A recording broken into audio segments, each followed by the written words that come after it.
mirando la calle del Albaicín. ¡Levántate, Romina!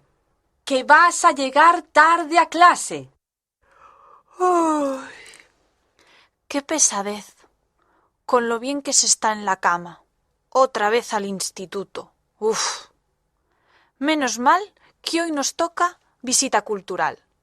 De manera que me libro de las clases, sobre todo de matemáticas.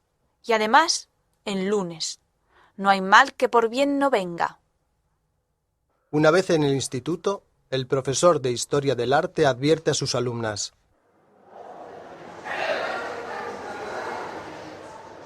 Quiero que me sigáis sin rechistar y que cuando estemos dentro del museo os portéis correctamente. Vamos a ver una exposición de Sorolla, ya sabéis, el pintor impresionista valenciano que plasma tan admirablemente la luz del Mediterráneo y los colores blancos. Por si acaso alguna se pierde, quiero recordaros que el museo se encuentra junto a la plaza del Marqués de Dos Aguas. Romina obedece al profesor sin rechistar, y con su amiga Cristina, la empollona de la clase, sigue al grupo por los pasillos del museo. De repente, un cuadro llama poderosamente su atención. Parece el pueblo donde veraneo. La misma invasión de luz, las calles estrechas, empinadas, las casas blancas, los mismos tejados, la chimenea y la farola que se ve desde mi habitación. A ver cómo se llama. Calle del Albaicín. Hasta parece que tiene la misma mosca que siempre se para en mi nariz, revoloteando por la calle. ¡Qué bien pintada está! Se sale del cuadro. Y Romina, fascinada, continúa mirando los cuadros de la exposición. De vuelta a casa, se dice para sus adentros: ¿Cómo conseguirán pintar de ese modo? Me gustaría ser capaz de pintar así. La mosca, desde luego, parece estar viva. Casi me miraba. Se tumba en el sofá pensando en todo lo que tiene que hacer para el próximo día y en lo que le duelen los pies después de semejante caminata, y al poco tiempo se duerme. Al día siguiente, como de costumbre, se despierta con el tiempo justo después de haber pasado la noche en el sofá. Menos mal que no se han dado cuenta. Piensa: Me lavo rápidamente, me tomo el café con leche y... ¡Oh, Dios mío! Si hoy hay examen de matemáticas, ¡qué angustia! Y no tengo ni idea. Y además, si me suspenden, mi madre no me compra las zapatillas de deporte que me gustaría tanto ponerme en Pascua. ¡Qué ganas tengo de ser mayor y no tener que pasar por estos tragos! Durante el examen de matemáticas, Romina está en babia. No sabe nada, pero nada de nada. De repente, una mosca se para encima de la hoja de su examen y empieza a pasear de arriba a abajo y de abajo arriba por la hoja blanca, tan blanca como las paredes de las casas del cuadro de Sorolla del Museo de Bellas Artes.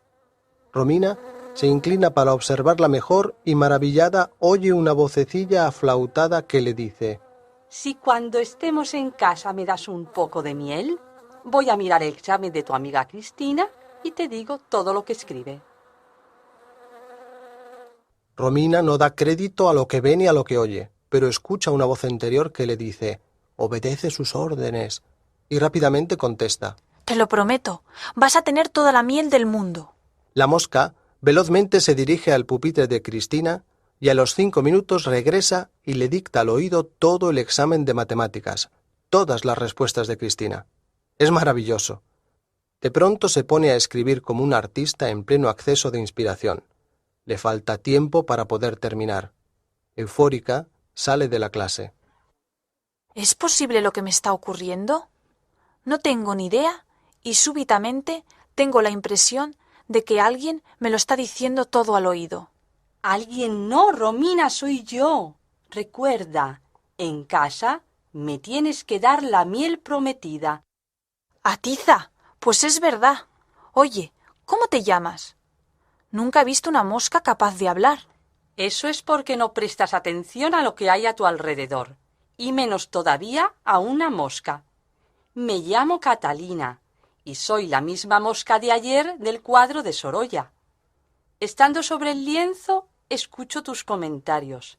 y me resultas tan agradable y simpática que decido ir a tu casa. Quiero ser tu amiga. Romina está tan contenta con su nueva amiga que decide no contar nada a nadie. Además, nadie lo va a creer, así que, chitón. En cuanto llega a su casa, busca rápidamente el bote de miel, lo abre y dice a Catalina: Aquí tienes lo tuyo, lo prometido es deuda.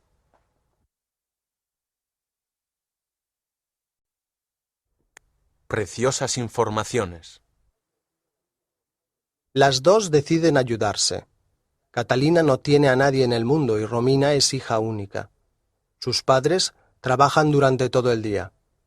Cuando llegan a casa están tan cansados que van al frigorífico, sacan cualquier cosa congelada para cenar, la ponen en el microondas y se la comen con cara de hipnotizados delante del televisor. Y así, día tras día, mes tras mes, año tras año. Catalina, me tienes que ayudar. Por favor. Dentro de 2 días es el examen de física. Y sé tanta física como matemáticas. Vas a mirar el examen de Cristina, ¿verdad? Claro que sí, Romina. Durante todos los exámenes de la evaluación, Catalina vuela y revolotea por toda la clase, posándose siempre en los exámenes de los alumnos más aventajados. Vuelve hacia Romina y le dicta las respuestas más brillantes, siempre a cambio de compañía o de miel. Romina está exultante. El día del reparto de notas, el profesor dice a Romina: Romina, estoy muy contento. Eres muy aplicada y trabajas muy bien. Continúa así. Sus padres no lo pueden creer. Por fin, Romina. Parece que vas entrando en razón, hija mía. Catalina revolotea por la habitación sin perder un ápice de la conversación. Mamá, ¿me vas a comprar las zapatillas de deporte, verdad? Sí, Romina, te lo prometo. El sábado te las compro. Palabra de honor. Catalina, quiero convencer a mi madre para que me compre las zapatillas de deporte. Tengo buenas notas, así que ahora ella tiene que cumplir con su palabra. ¿Quieres hacerme el favor de ir a la tienda a ver si todavía quedan? ¡Allá voy! Y en un abrir y cerrar de ojos, Catalina va a la tienda, hace las pesquisas pertinentes y regresa a informar a su amiga. Romina, solamente queda un par y por eso está muy rebajado. Además, es justamente de tu número. Tienes que convencer a tu madre para ir ahora mismo a comprarlas, o de lo contrario, te vas a quedar sin zapatillas de deporte. La madre de Romina está absorta mirando la telenovela con una taza de café sobre sus rodillas. Llorando con la protagonista de la serie, que sola, abandonada por su marido, se dirige a la gran ciudad con sus 2 hijos pequeños y tirando de la maleta. Catalina, ¿qué demonios le puedo decir? No me va a hacer caso y me va a mandar a freír espárragos. ¿Por qué no te diriges a la tienda, que está al lado de la zapatería, y miras a ver si está todavía el vestido color pistacho que tanto le gusta? ¡Allá voy! Y allá que va Catalina a inspeccionar. Romina, debes decir a tu madre que si no se va rápidamente a comprar ese vestido, no lo va a tener, pues Ana, la vecina, se lo está probando y parece muy interesada en él. Romina informa a su madre puntualmente, y ésta, ni corta ni perezosa, deja la taza de café, se calza y baja presurosa a la calle con intención de comprarse el vestido. «Te acompaño», le dice Romina, y una vez en la calle no le cuesta nada convencer a su madre para comprar de paso las tan deseadas zapatillas de deporte. Así de felices pasan los días Romina y Catalina. Son uña y carne, inseparables, tanto de día como de noche.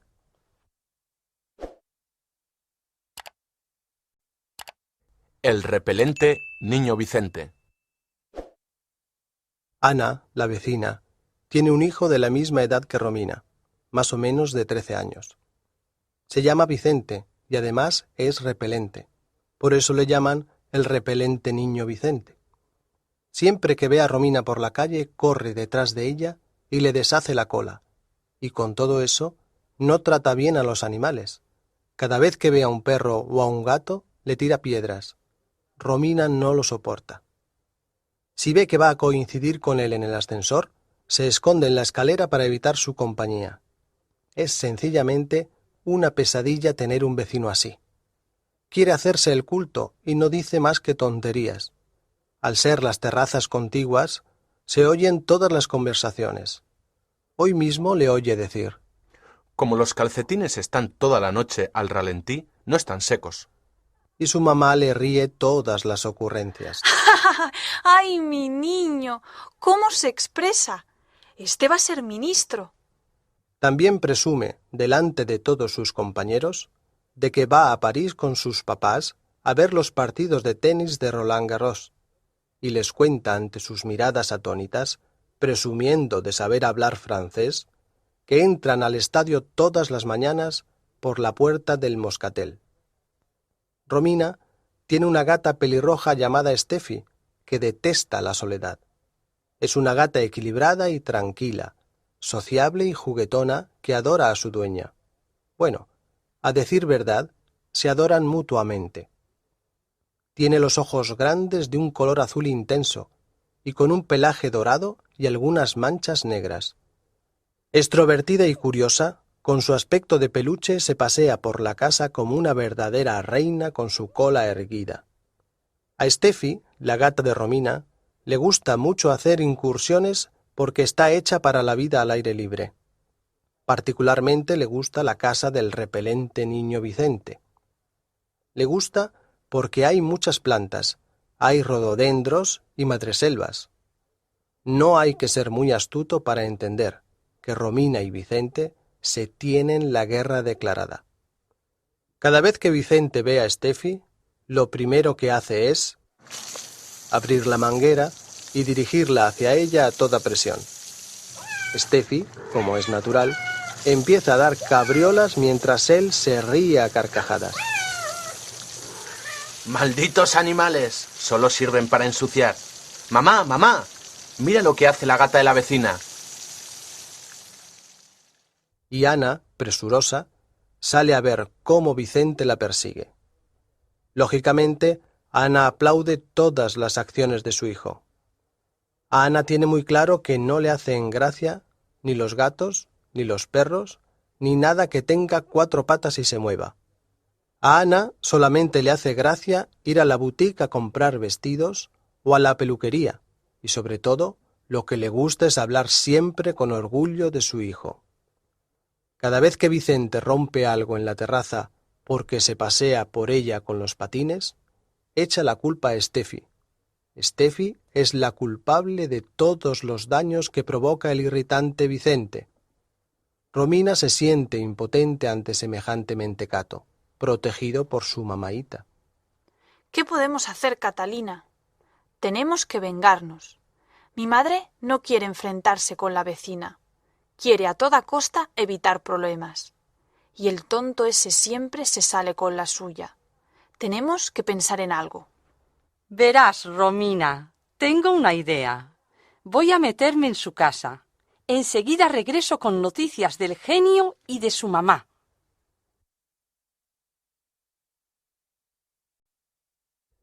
Ojo por ojo, diente por diente. Al poco rato, Catalina regresa a casa. Romina, su casa no es exactamente igual a la tuya. Creo que es más grande. Según entras, hay un pasillo. A la izquierda de la entrada hay 2 habitaciones. Y al fondo, siempre a la izquierda, un cuarto de baño. Entrando, a la derecha hay un salón grande que se comunica con una cocina rectangular. No hay nadie en casa. Hay unos calcetines rotos en el cubo de la basura. En su habitación hay un montón de libros y en la pared el horario de clase semanal. Tengo un plan. ¿Puedes entrar con la escalera a través de la terraza? Romina obedece a Catalina. Coge la escalera que utiliza su madre para limpiar los cristales, se empina y ¡op! Ya está. Ya estoy dentro de la casa del repelente niño Vicente. Romina, coge los calcetines rotos que están en la basura, los doblas y los guardas en el cajón en primera fila para mañana. A ver qué tiene este niño mañana por la mañana. Matemáticas, geografía, francés, literatura. Pues le pondremos en la cartera los libros de lengua española, inglés, historia y dibujo. Ajá, muy bien. ¿A qué hora se levanta este joven? ¿A las 7? Pues le vamos a preparar el despertador para sonar a las 5 de la mañana. ¡Ajá! ¡Oh! ¿Qué veo? Romina, date prisa. Les acabo de ver entrando en el patio. Van a coger el ascensor. ¡Corre! ¡Corre! Romina, en su afán de salir apresuradamente, casi se cae de la escalera y se rompe la cabeza, pero consigue entrar en casa, dejar la escalera en su sitio y ponerse delante de los libros a estudiar. No quiere dar la sensación de que está alterada. Suena el despertador a la hora que Vicente tiene prevista.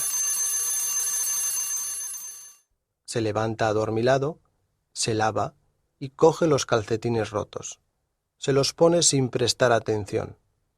Bebe un vaso de leche que se calienta en el microondas. Coge la cartera llena de libros y se baja a la calle a esperar el autobús del colegio, que debe de estar a punto de pasar. Un cuarto de hora más tarde, el autobús todavía no se ve llegar. ¡Qué raro! Tiene que estar ya aquí. Mira el reloj y... ¡Demonios! Son las 5:30 de la madrugada. ¿Qué hago ahora? No tengo llaves para entrar, ni tan siquiera las del patio, y no me voy a poner a dar voces a estas horas de la madrugada, y con el frío que tengo. Brrr. Cuando van a ser las 8 menos cuarto y realmente el autobús está a punto de pasar, Catalina dice: Romina, sal a la terraza. ¡Corre! ¡Abre la manguera! ¡Corre! ¡Corre! ¡Así! Muy bien. Sobre el genio de Vicentín. ¡Estupendo! ¿Qué? ¿Te gustaría ser gato y sufrir el chorro de agua de una manguera? ¿Genio? A ver si aprendes, tonto. No hay que ser muy listo para imaginarse cómo sube Vicente al autobús escolar. Calado hasta los puros huesos, las gafas, los pelos, la cartera llenos de agua. Cuando anda, los zapatos hacen un ruido extraño, algo así como chuf, chuf, chuf. Todos los niños del autobús se ríen a mandíbula batiente. Se oye un estruendo en el autobús. Es como un eco macabro. Hasta el conductor exclama divertido. Pero tú, ¿de qué guerra vienes, chaval? Y cuando llega al colegio y se mira los zapatos y los calcetines, ¡horror! Roto por aquí, roto por allá, y continúan los macabros ruidos formando un eco espantoso que retumba en su cavidad craneal. Por mucho que quiera explicarlo, nadie me va a creer. Piensa Vicente, tragándose las lágrimas con la cabeza bien alta, el gesto antipático y el pecho fuera, lo que le hace parecer todavía más ridículo si cabe.